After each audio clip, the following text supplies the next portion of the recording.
ಕಾಂಗ್ರೆಸ್ನಲ್ಲಿ ದಿನಕ್ಕೆ ಈ ಕುರ್ಚಿಯ ಕದನ ಜೋರಾಗ್ತಾ ಇದೆ. ರಾತ್ರಿ ಆದ್ರೆ ಸಾಕು ಸೀಕ್ರೆಟ್ ಮೀಟಿಂಗ್, ಬೆಳಗ್ಗೆ ಡೆಲ್ಲಿಗೆ ಪರೇಡ್. ಮೂವರು ನಾಯಕರು ಮೀಟಿಂಗ್ ಮೇಲೆ ಮೀಟಿಂಗ್ ಮಾಡ್ತಾ ಇದ್ದಾರೆ. ಹೈಕಮಾಂಡ್ ಮುಂದೆ ಹೊಸ ಪಟ್ಟು ಪ್ರದರ್ಶನ ಮಾಡ್ತಾರಾ ಹಾಗಾದ್ರೆ ಲೀಡರ್ಸ್ಗಳು? ಮತ್ತೊಂದು ಪ್ರಶ್ನೆ.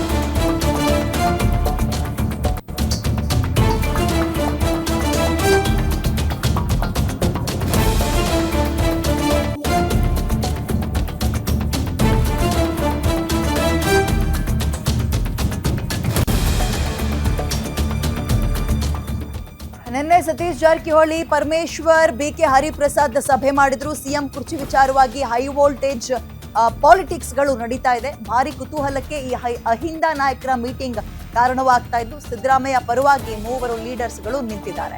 ಸಿಎಂ ಬದಲಿಸಿದ್ರೆ ಅಹಿಂದ ವರ್ಗಕ್ಕೆ ಅವಕಾಶ ಕೊಡಿ ಅಂತ ಒತ್ತಡವನ್ನ ಕೂಡ ಹಾಕ್ತಾ ಇದ್ದು, ಸಭೆಯ ಮಾಹಿತಿಯನ್ನ ಹೊತ್ತು ಡೆಲ್ಲಿಗೆ ಇದೀಗ ಬಿಕೆ ಹರಿಪ್ರಸಾದ್ ಹೊರಟಿದ್ದಾರೆ. ಡೆಲ್ಲಿಯಲ್ಲಿ ಯಾರಿಗೆ ಅದನ್ನ ತಲುಪಿಸ್ತಾರೆ ಅನ್ನೋದೇ ಕುತೂಹಲ.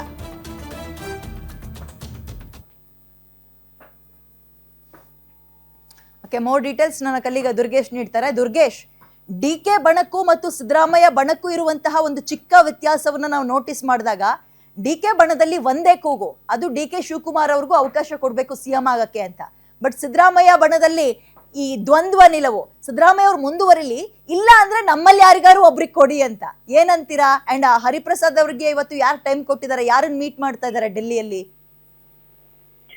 ಎಸ್ ವಿದ್ಯಾ, ಏನು ರಾಜ್ಯದಲ್ಲಿ ಸಿಎಂ ಬದಲಾವಣೆ ವಿಚಾರ, ನಾಯಕತ್ವ, ಪಾಲಿಟಿಕ್ಸ್ ಬಹಳಷ್ಟು ಸದ್ದಾಗ್ತಾ ಇದೆ. ಬ್ರೇಕ್ಫಾಸ್ಟ್ ಮೀಟಿಂಗ್ ಮಾಡಿದ್ರು ಕೂಡ ಯಾವುದೇ ರೀತಿಯಾದಂತಹ ಬದಲಾವಣೆಗಳಾಗ್ತಾ ಇಲ್ಲ. ಅದರಲ್ಲೂ ಕೂಡ ನಿನ್ನೆಷ್ಟೇ ಸಿಎಂ ಸಿದ್ದರಾಮಯ್ಯ ಮಂಗಳೂರಿನ ಕಾರ್ಯಕ್ರಮದಲ್ಲಿ ಸಾಕಷ್ಟು ಡಿಸಿಎಂ ಡಿಕೆ ಶಿವಕುಮಾರ್ ಪರ ಮತ್ತು ಸಿಎಂ ಸಿದ್ದರಾಮಯ್ಯ ಪರ ಮುಂದಿನ ಸಿಎಂ ಅನ್ನುವಂಥದ್ದು ಮತ್ತು ಜಯಕಾರ ಕೂಗುವಂಥದ್ದು ಸಾಕಷ್ಟು ಚರ್ಚೆ ಆಗಿತ್ತು. ಇದರ ಬೆನ್ನಲ್ಲೇ ಮಂಗಳೂರಿನಲ್ಲಿ ಕೆಸಿ ವೇಣುಗೋಪಾಲ್ ಅವರ ಜೊತೆ ಅಹಿಂದ ನಾಯಕರು ಕೂಡ ಎಲ್ಲರೂ ಭೇಟಿಯಾಗಿರುವಂತದ್ದು. ಪ್ರಮುಖವಾಗಿ ಸಿಎಂ ಸಿದ್ದರಾಮಯ್ಯ ಅವರನ್ನ ಯಾವುದೇ ಕಾರಣಕ್ಕೂ ಬದಲಾವಣೆ ಮಾಡಲೇಬಾರದು ಅನ್ನುವಂತ ಒತ್ತಡವನ್ನ ಹೇರಿರುವಂತದ್ದು. ಜೊತೆಗೆ ಒಂದು ಕಡೆ ಏನಾದ್ರೂ ಅನಿವಾರ್ಯ ಪರಿಸ್ಥಿತಿಯಲ್ಲಿ ಬದಲಾವಣೆ ಮಾಡೋದಾದ್ರೆ ದಲಿತರಿಗೆ ಒಂದು ಅವಕಾಶವನ್ನ ಮಾಡಿಕೊಡಿ ಎನ್ನುವ ನಿಟ್ಟಿನಲ್ಲಿ ಒತ್ತಡವನ್ನ ಹೇರುವಂತ ಕೆಲಸವನ್ನ ಈಗ ಮಾಡ್ತಿರುವಂತದ್ದು. ಪ್ರಮುಖವಾಗಿ ಪರಮೇಶ್ವರ್ ಅವರ ಹೆಸರು ಕೂಡ ಮುಂದೆ ಕೇಳಿ ಬರ್ತಾ ಇದೆ. ಸತೀಶ್ ಜಾರಕಿಹೊಳಿ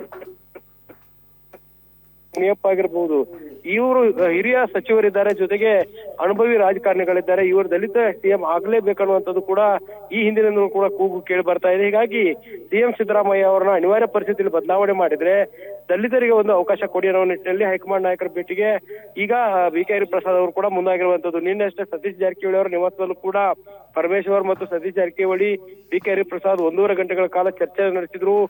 ಮಂಗಳೂರಿನಲ್ಲಿ ಆಗಿರುವಂತಹ ಬೆಳವಣಿಗೆಗಳು ಮತ್ತು ಡಿಸಿಎಂ ಡಿಕೆ ಶಿವಕುಮಾರ್ ಅವರು ದೆಹಲಿಗೆ ಪ್ರವಾಸವನ್ನ ಕೈಗೊಂಡಿರುವಂತದ್ದು, ಇದೆಲ್ಲದರ ಬಗ್ಗೆಯೂ ಕೂಡ ವಿಸ್ತೃತವಾಗಿ ಚರ್ಚೆ ಮಾಡಿದರೆ ಸಿಎಂ ಸಿದ್ದರಾಮಯ್ಯ ಅವರ ಸೂಚನೆ ಮೇರೆಗೆ ಬಿಕೆ ಹರಿಪ್ರಸಾದ್ ಅವರು ಈಗ ದೆಹಲಿಗೆ ತೆರಳಿದ್ದಾರೆ ಅನ್ನುವಂತ ಮಾಹಿತಿ ಸಿಗ್ತಿರುವಂತದ್ದು. ಪ್ರಮುಖವಾಗಿ ರಾಹುಲ್ ಗಾಂಧಿ ಅವರ ಭೇಟಿಗೆ ಬಿಕೆ ಹರಿಪ್ರಸಾದ್ ತೆರಳಿದ್ದಾರೆ ಅನ್ನುವಂತ ಮಾಹಿತಿ ಇದ್ರೂ ಕೂಡ ಸೋನಿಯಾ ಗಾಂಧಿ, ಮಲ್ಲಿಕಾರ್ಜುನ್ ಖರ್ಗೆ ಮತ್ತು ಎಐಸಿಸಿಯ ಉಸ್ತುವಾರಿಗಳಾಗಿರುವಂತಹ ರಣದೀಪ್ ಸಿಂಗ್ ಸುರ್ಜೇವಾಲಾ ಅವರನ್ನ ಭೇಟಿ ಮಾಡುವಂತ ಸಾಧ್ಯತೆ ಇರುವಂತದ್ದು. ಯಾಕಂದ್ರೆ ಬಿಕೆ ಹರಿಪ್ರಸಾದ್ ರಾಹುಲ್ ಗಾಂಧಿ ಅವರ ಜೊತೆಗೆ ಉತ್ತಮ ಒಡನಾಟವನ್ನ ಹೊಂದಿದ್ದಾರೆ. ಜೊತೆಗೆ ಎಐಸಿಸಿಯ ಪ್ರಧಾನ ಕಾರ್ಯದರ್ಶಿ ಆಗಿರೋದ್ರಿಂದ ಅವರು ಸಿಎಂ ಸಿದ್ದರಾಮಯ್ಯ ಅವರ ಪರ ಬ್ಯಾಟಿಂಗ್ ಅನ್ನ ಮಾಡ್ತಿದ್ದಾರೆ. ಈ ಹಿಂದೆ ಕೂಡ ರಾಹುಲ್ ಗಾಂಧಿ ಅವರನ್ನ ಭೇಟಿ ಮಾಡಿ ಒಂದಿಷ್ಟು ರಾಜ್ಯದ ವಿಚಾರಗಳನ್ನ, ವಿದ್ಯಮಾನಗಳನ್ನೆಲ್ಲವನ್ನೂ ಕೂಡ ವರದಿ ಒಪ್ಪಿಸಿದ್ರು.